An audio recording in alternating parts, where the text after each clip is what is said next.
Following is the City of Eau Claire press conference held on Friday, February 18th to discuss the Eau Claire City Council's resolution opposing aspects of Governor Scott Walker's budget repair bill.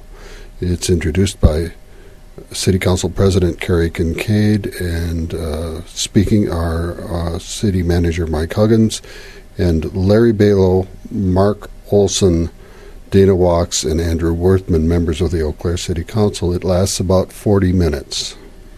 Well, thank you for coming. The purpose of this press conference is really just to clarify, I think, and emphasize, as you know, the council took action, City Council took action Tuesday, expressing its viewpoint and asking the legislature not to take action on the collective bargaining provisions of the governor's budget adjustment bill. There are some additional activities coming up that we just wanted to emphasize and clarify. Let me just begin by saying that I think the fundamental point of the council's discussion and action on Tuesday was that this approach to eliminating the history of collective bargaining in Wisconsin was absolutely the wrong approach. It was not something that should have been in a budget adjustment bill. There is an established legislative process for addressing these issues, and if they are to be addressed, that's the process that should be followed. And the council was very much reaffirming its support in the quality of our workforce and of all public employees and of the contributions that they have made for so many generations to this state in providing the quality public structures that we have that are important to our families and that are important for our economy to grow. So just to get that kind of a basic statement out of the way, and I know Council President Kincaid has some comments. Also here, of course, are Council members Larry Balow and Dana Wachs that would also be available for questions. And thank you, Mike, and thank you for taking time out of your busy day to make this important address. As City Manager Mike Huggins said, Council did see fit to take action on short notice, and in so doing, we obeyed the letter and the spirit of the law by calling a special meeting to express our concern and our opposition to, as what City Manager Mike referred to, what as we thought as an improper exercise of trying to solve a public problem. I do want to mention that during its deliberation, Council had a very thoughtful discussion. We brought up many good public points and points that came out of our own experience with working with our own public unions, and we did amend the initial resolution suggesting even stronger language to the governor's office that they slow down the process of working with public unions to see if we can come together to change things somehow together that would be better for the public good. So we inserted even stronger language giving the governor that message. And as I've thought about the last week or so our state has been through, Eau Claire is certainly affected by things that happen in Madison, and we are affected by our own state residents being concerned and rising to that call of concern with some pretty forthright statements. And we're all affected by that. And I think the Eau Claire City Council wanted to express our connection to what's happening in our entire state too. So I feel that the special session was very well warranted.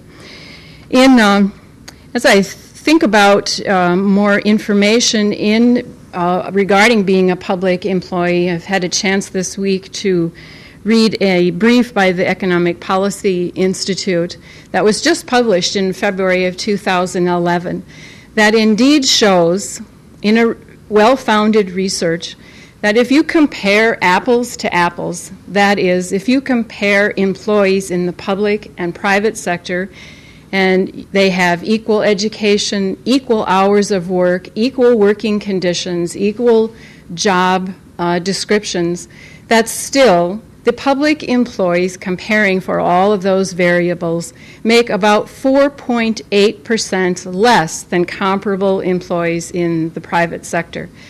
And so To say that public employees are enjoying some windfall is just entirely inaccurate. And regardless, in my experience, of that fact or the wage rate or the working conditions that we offer our employees, the public sector employees in our city come forward as dedicated professionals doing their job to the best of their ability every day, and we were very, very happy to stand and in support of them. And I also want to say, as a leader in the public sector, I do understand that the governor and the state legislature are under tremendous pressure. Our state is worried. We're worried about public debt, and we as Americans worry about paying the bills. I understand that deeply. And of course, our city struggles with trying to keep our own public budget balanced. But it seems to me that this move by the executive has not been a demonstration of very good, thoughtful public leadership. When I took this office, I did quite a bit of reading and thinking about being a servant leader. And that doesn't mean that people walk all over you, but it does mean that you work to collaborate and bring the public good together, and that you serve the people. And I think that the state legislature, and I have to say also the executive, has fallen down, I believe, in exercising thoughtful public leadership. There is an honorable way, of course, to gather people together, and our resolution suggested that way of talking across the table, of working through problems over time, and we hope that the governor is willing to consider our more thoughtful approach. It does not demonstrate, if I can restate, doing so does not demonstrate that we are weak public leaders. I have found just the opposite, that the more I'm willing to work with the private sector, the public sector, the business owner, the private sector employee, the community agencies, that we come out with a better product in the end. And may I say also that I am worried and do want to call on citizens in Eau Claire, greater Eau Claire area, and plead with you that we simply cannot turn on each other over this problem. We cannot turn union against union, public against private, private union against public union. We just have to work together and be interested in our goal of everyone in the Eau Claire area having a better job. Rather than grousing at each other because my job is worse than somebody else, there is a better way to do it. And if we just spend time picking at each other over who has the worst job, we will all sink to the bottom. Instead, we should rise up with each other and figure out ways in our community that people can qualify, can be qualified for, can earn a better job and a better way of making their way in the world. We should work on that, and we should work on the fact that people, once they are qualified, they can actually find a better job in our community. That way we rise together. We don't spend inordinate time grousing and sinking to the bottom together. And I would say that the council's action demonstrates our collective desire for everyone to rise together and to hang together during this difficult time. And we will be happy to take questions. I believe Councilmember Wachs has a statement also, and of course Councilmember Balow is welcome to make a statement, and we will all be available for a brief question period after that. Thank you, Madam President. I wanted to address an issue here. One of the problems that is occurring in Madison is that it appears that there are hosts of complicated issues that this legislature is choosing to deal with in the thick of the night. We have seen a multitude of laws passed with little, if any, meaningful hearings, and we've seen that they do not understand completely the ramifications of what they're doing because they're ramming this stuff through in rapid succession. My profession is in the law. I won't bore you with details on those issues today, but there are complicated issues that this legislature is taking action on without truly understanding, in my opinion, what they're doing. A prime example of that is that tonight, as being a part of being on the city council, is that you serve on subcommittees or additional committees. One of the committees I'm on is the Transit Commission, and a couple days ago we became aware of the fact that because of the attempted rollback of collective bargaining, this state may disenfranchise itself from federal funding for transportation. As a result of that, we're putting forth a resolution tonight before the Transit Commission in a special session to voice our opposition to this. There's about $1.6 million in federal funds that goes to the bus system in our city.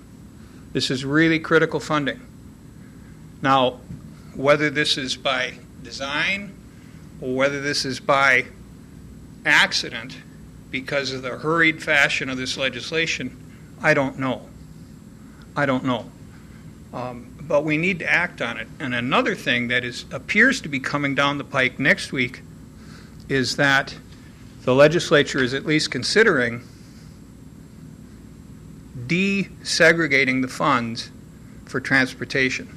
Right now, state transportation funds are held in a separate account, a segregated account, earmarked, I don't want to use the word earmarked, but marked specifically for use in mass transit. I believe they're going to try to roll that into the general fund, which could severely imperil public transportation. That's about $1.3 million, $1.4 million, something in that range, in Eau Claire.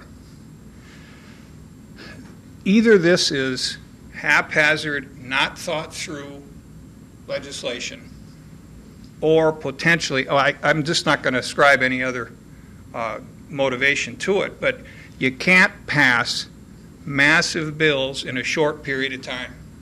You can't roll back 50 years of collective bargaining in 7 days. You can't take this kind of complicated action without studying things in great detail. And, I think one of the pillars of democracy are unions. We've not had union strife in this community. They've worked very well with this city, is what I believe and see.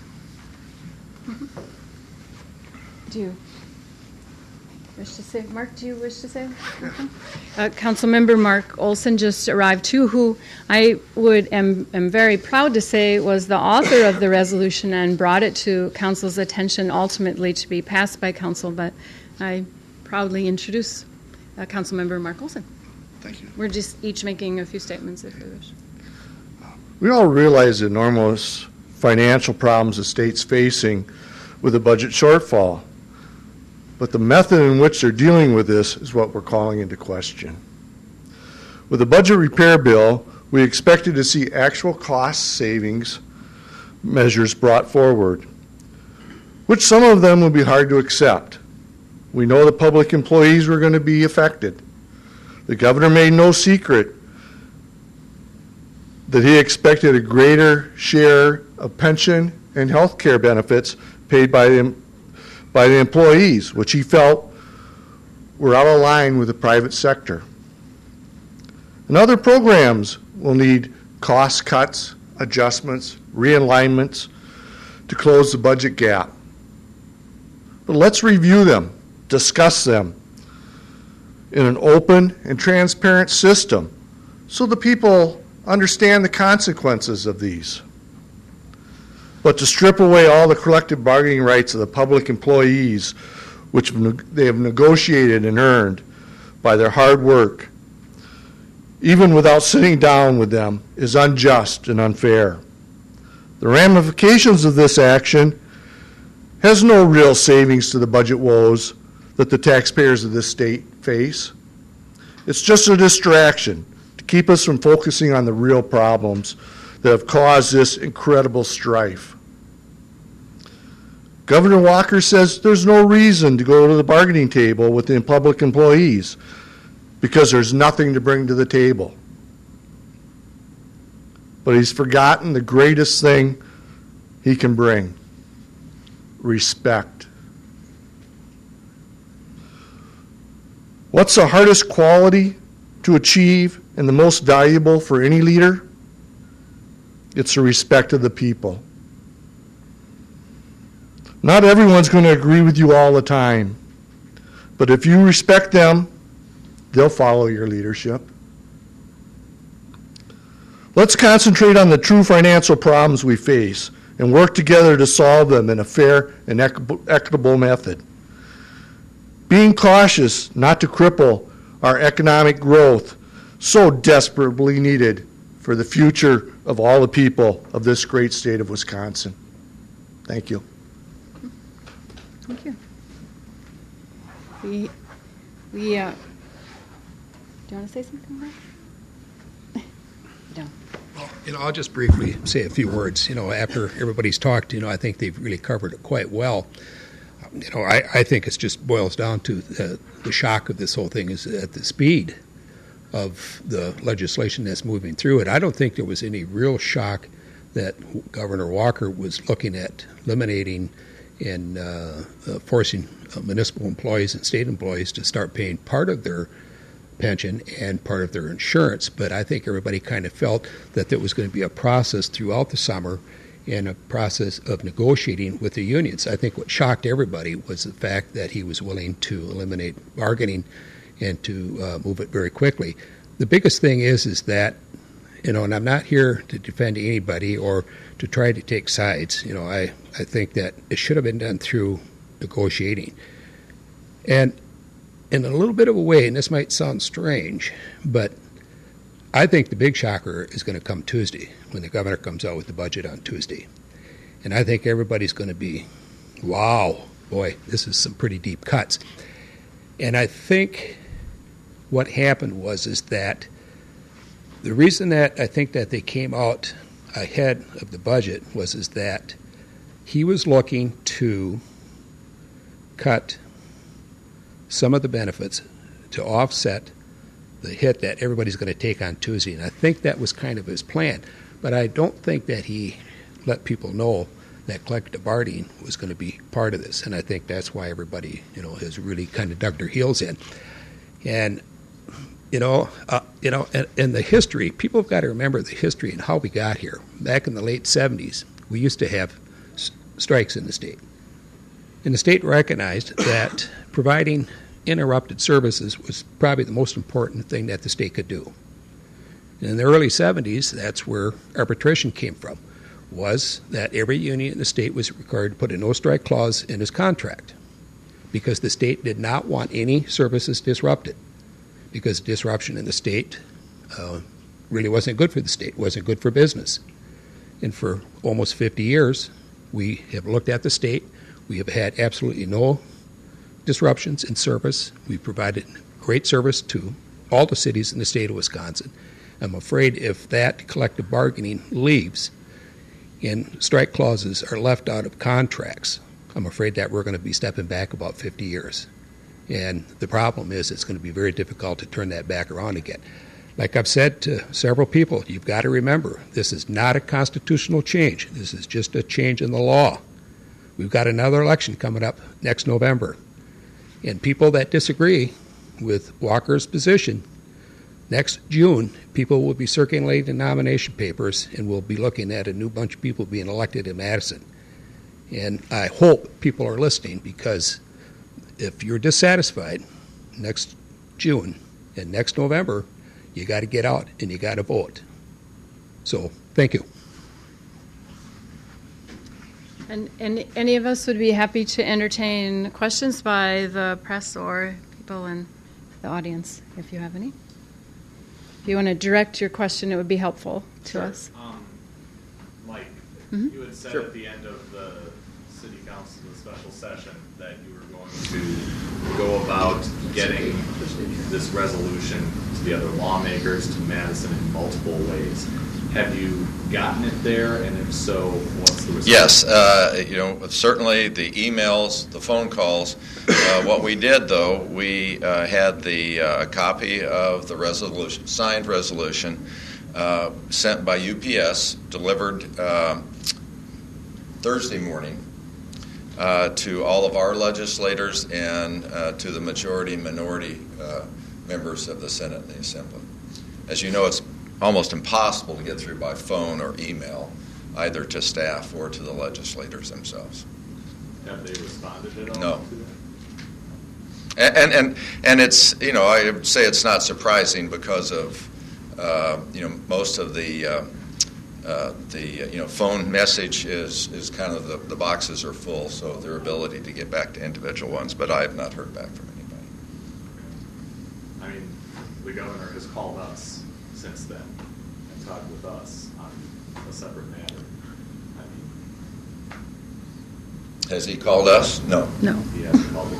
No one has asked whether we wanted these tools. We don't. No one has asked whether these tools would help us. They won't. No. But we did provide copies of the resolution down in Madison. Also shared them with other people. Councilmember Kemp was going down, so he took signed copies of the resolution. And so did Councilmember Werthmann. Can you tell me, I guess, is there any difference in what you're trying to accomplish with this news conference today versus approving the resolution and getting it to the I think, one, there's been so much information swirling around from national media, local, to some extent, lots of rumors. I mean, it's just an unsettled time where there's lots of information flowing around.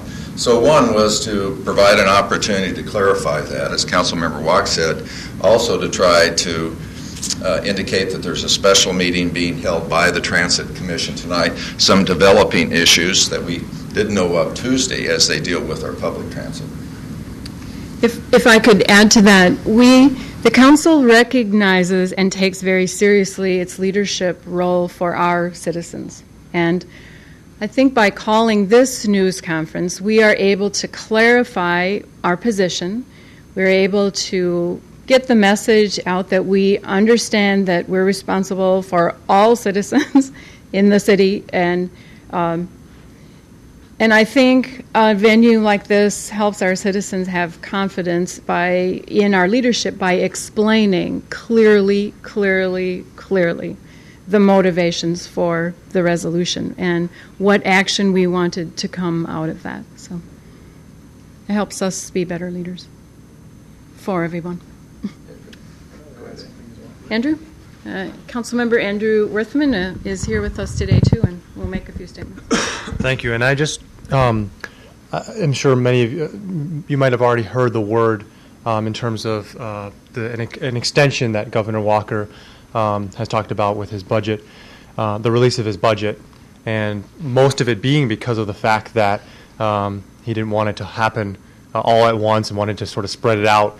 And I think it's a testament actually to our city council and the constituents that we serve, and as well all the folks in Madison that have really made themselves vocal, that he is in fact deciding to start to put the brakes on. And I think that's kind of the direction that we're looking at with the collective bargaining as well.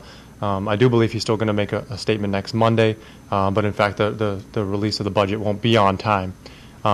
So again, I think that's an important piece to this in terms of thinking about, what is a more what is a better process in terms of constituent input and debate, and sort of, as Mike said, asking what in fact the tools we are asking for as city council members and as city representatives to help with our budget and our economy moving forward. These are not the tools we're asking for. So it does seem that he is at least somewhat responding to the constituents of his state. Councilmember Werthmann brings us good news then that we, in a thoughtful action that we took together in that adhered to the letter and the spirit of the law, that we were able to affect actions, it sounds like, at the state level. So there is no better testament to the livelihood of a democracy. Here we are living it right here in Eau Claire. We'd be happy to entertain any other questions. Add something else. I did get a chance yesterday to talk with Representative Petrick in the Capitol. I met him as he was leaving a hearing yesterday. He did, in fact, get the resolution that we had sent down. He was aware of it. He didn't give me a response either way.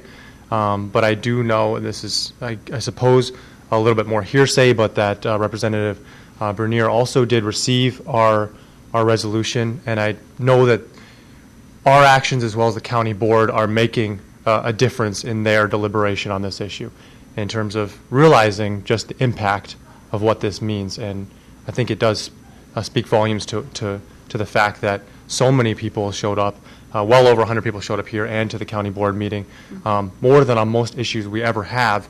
And again, I think that our representatives are considering that. So I did have that chance yesterday in Madison. Any other questions? Do you guys all support the move by the Senate Democrats to leave the state ahead of that vote? And apparently they remain out of state and may be there for days or weeks. I don't think I would never try to speak collectively for the city council. And I'm not sure what I would do placed in a similar position, which I feel like the Senate Democrats felt was a desperate situation. And they took a move that adhered actually to the laws of the Senate and exercised what they could to express their opposition. And I don't want to say I condone it. I understand it. But they exercised their concern and the power that they had, really, within the laws of the Senate. So.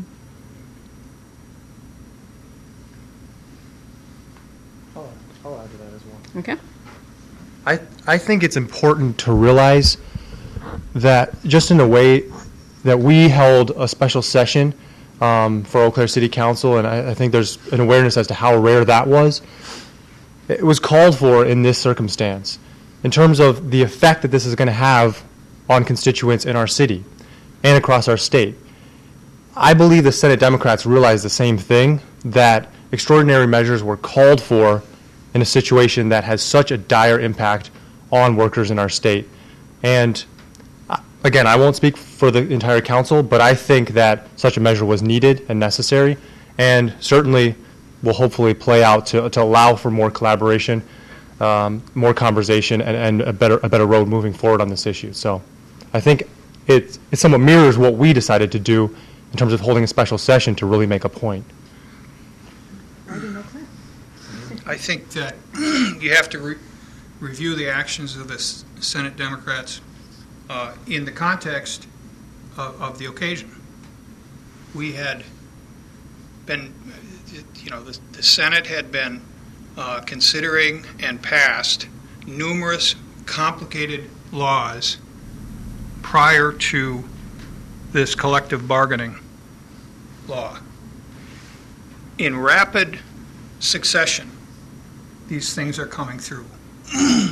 I think it was a very good move that the Senate Democrats did.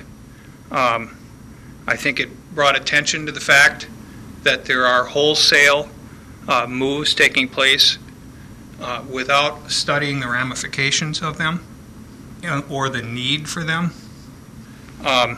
One of the rules of evidence that was considered, and I said I wouldn't stray into that now, but it's a good example, the adoption of the Daubert standard in expert testimony. The state's judges came in and asked that that not be passed. The Bar Association asked that that not be passed. And the Wisconsin Association of Justice asked that that not be passed, but it was anyway.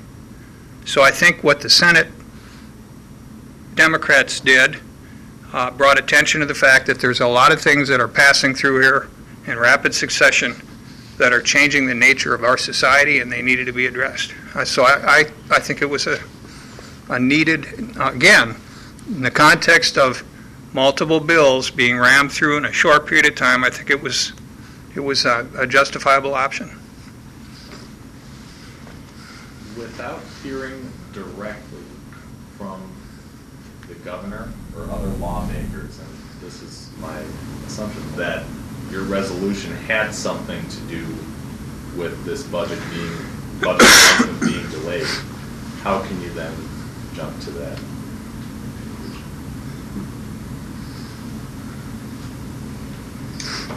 Well, in a complicated society, which a mature democracy is certainly a complicated society, it's very difficult to pinpoint cause and effect. I grant you that. It'd be very hard to pinpoint that. But one just simply can't deny, I think, as Councilmember Werthmann said, that this action was noted in Madison. We've heard testimony that was brought right to our representatives' attentions, and it would be hard to think that the executive branch doesn't have its pulse on state media and state action. So I don't think it's too far of a stretch to assume that our action did have a consequence, and it's also quite reasonable to assume that that consequence may have been a delay in release of the budget. So I grant you that it would be impossible to note a one-to-one correlation, cause and effect. But I think it's reasonable for us to assume that we did have what we thought would be a positive, has been a positive effect, in such that if we were able to delay and slow down this quick, fast-moving bill and even the ultimate release of the state budget, that is what we asked for. We asked for slowing down. And if that comes to pass, I think it's reasonable to say we had something to do with that.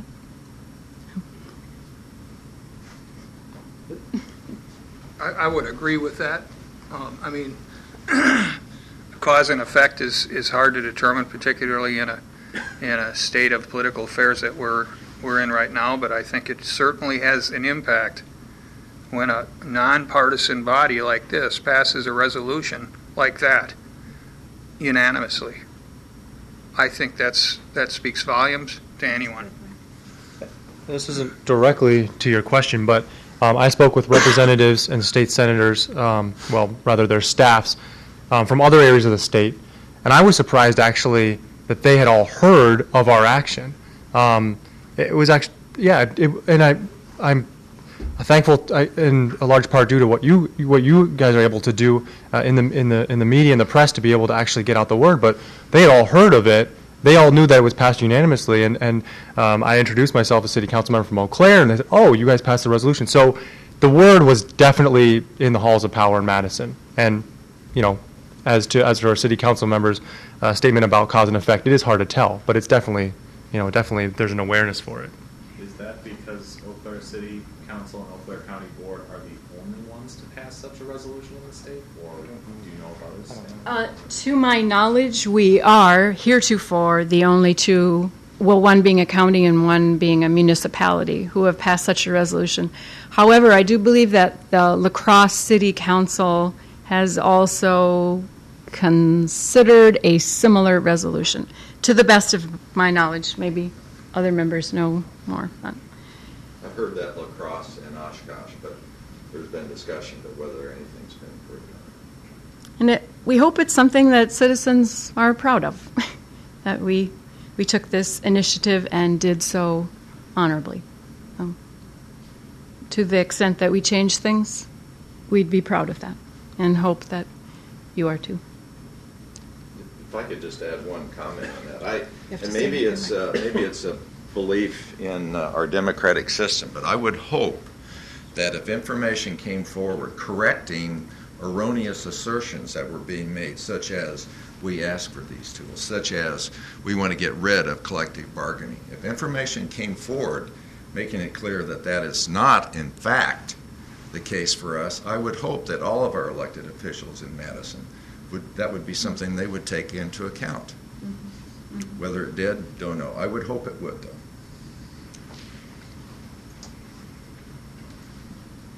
Questions? Any other questions? On that Andrew? token, and just given the budget crunch you guys face every year coming out with your budget, and that more than 3/4 of your expenses are for personnel, a lot of those benefits being negotiated benefits through the current collective bargaining process, would removing some of those rights help ease your budget? Absolutely not. I'll tell you that the quality of service that we have at the end, and as city manager, I sit across the table from the unions and I deal with grievances, we deal with mediation, we deal with arbitration.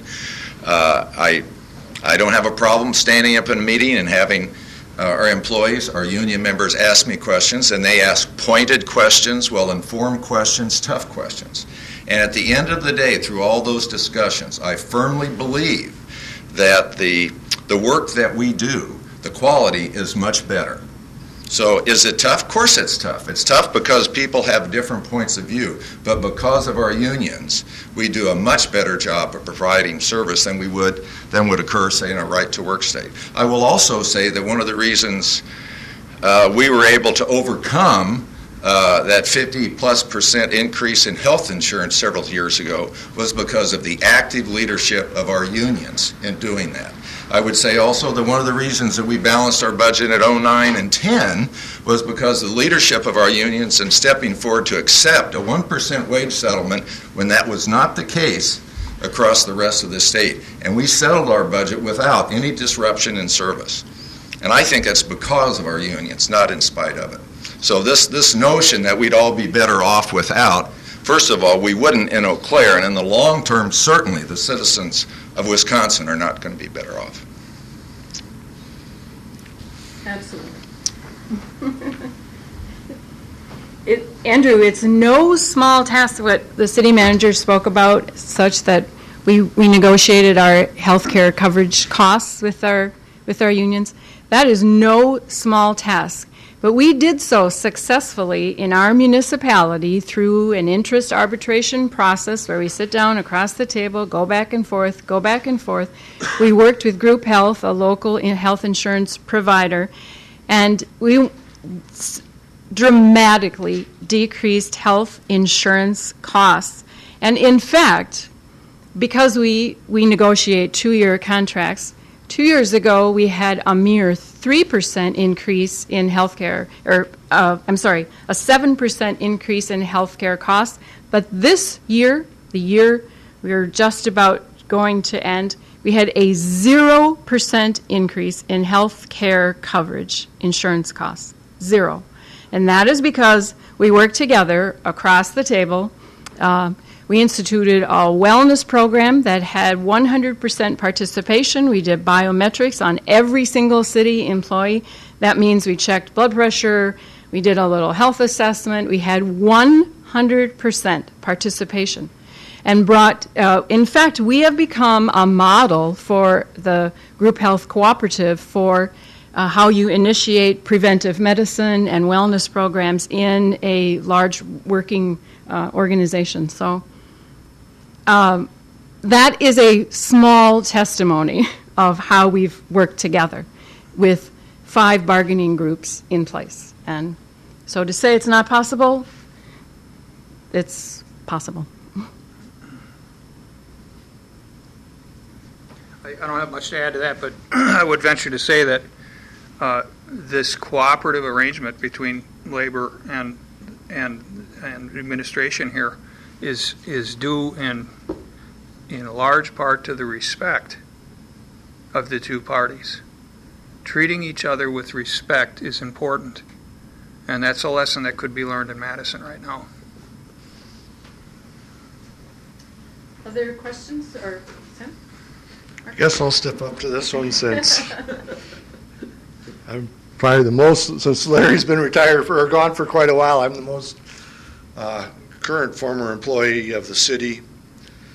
I also negotiated labor contracts for Local 487 for many years.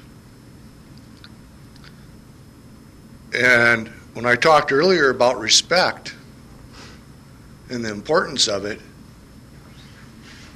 that is one of the finest qualities that we've seen from the management in the city of Eau Claire. And it's gone a long way in the cooperation with the unions to control costs in the city. Everyone thinks all the unions want is give me the most, give me the most, give me the most.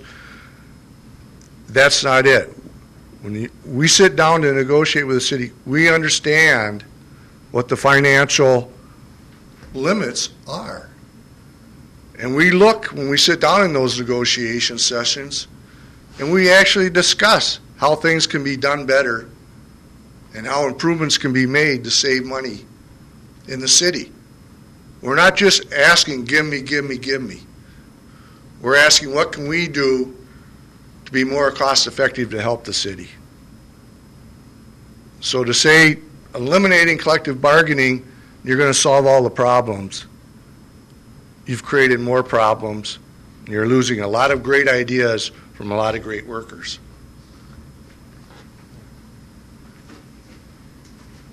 We are coming up on 40 minutes for our press conference, and if there are no further questions, I'm sure you have your lives to carry on, and we have our work to carry on with also. Any other questions?